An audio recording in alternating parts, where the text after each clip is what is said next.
donc en ma qualité de médecin-chef du centre de santé de Cambérène, mais aussi en qualité de musulman, venir rendre visite aux imams, aux chefs de quartier, aux notables donc, de Cambérène, dans le lieu de prière, le lieu de culte qui est la grande mosquée de Médine. Comme tous les vendredis, il y a la prière regroupe plusieurs milliers de personnes.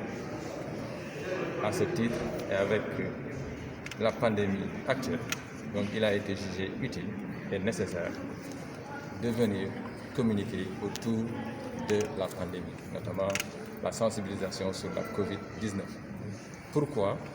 Parce que simplement, on se rend compte qu'il y a un déni au niveau donc, de la communauté, déni autour de la maladie, autour du respect des mesures barrières, mais également déni autour de certaines activités qui se déroulent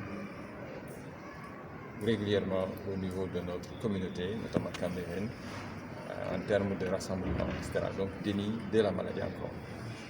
Ce qui nous a suggéré, ce qui a été suggéré donc par le comité de lutte de Cambérène, de venir au moins sensibiliser davantage sur ces mesures barrières, mais également rendre grâce aux imams qui sont là pour le travail qu'ils effectuent régulièrement en sensibilisant les personnes qui viennent prier ici, prier au niveau de la mosquée. Double sensibilisation en termes d'action sur la lutte contre la COVID-19, parce que l'imam l'a bien rappelé et l'a très bien rappelé, il est vrai, la prière, mais aussi il y a les actions à mener.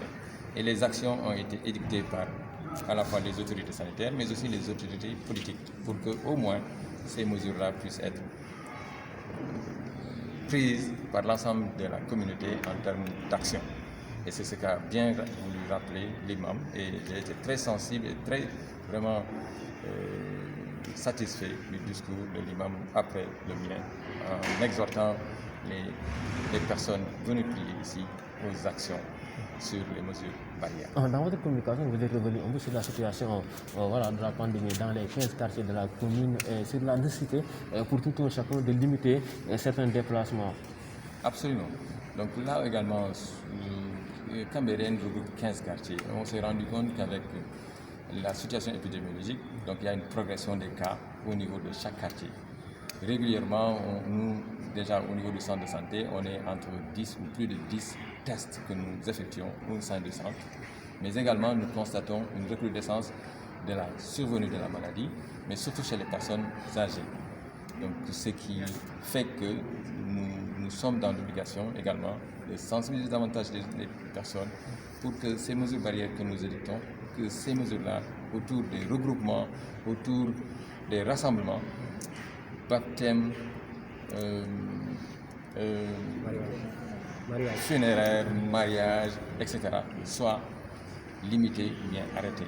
Parce qu'il y va de la santé des populations et il y va également de la responsabilité de tout un chacun. On ne le dira jamais assez.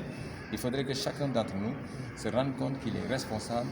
Et chaque père de famille également est responsable. Chaque jeune est responsable. Chaque mère de famille est également responsable. Donc il y va de notre responsabilité collective pour que cette maladie-là soit boutée hors de nos frontières dans les meilleurs délais. Parce qu'en fait, il impacte sur l'ensemble des activités de notre pays. Absolument. On ne se limite pas simplement au comité. Le comité, il n'est pas restrictif, il est assez large et c'est un comité qui intègre l'ensemble des acteurs de la communauté. Donc quand on parle d'acteurs de la communauté, il s'agit d'acteurs religieux, il s'agit d'acteurs politiques, mais des acteurs communautaires. Aujourd'hui, il s'agit d'une maladie à transmission communautaire. Et là, je l'ai rappelé lors d'une réunion avec le sous-préfet, on va vers une transmission peut-être de plus en plus. Mais il va falloir qu'on essaie de les ralentir. En quoi faisant? En informant davantage les gens, en les responsabilisant davantage, mais en les amenant également à s'approprier la maladie, en sachant que cette maladie-là, elle est là, mais il faut lutter contre cette maladie. Et le plus simple, c'est les mesures barrières et c'est le respect de ces mesures, simplement.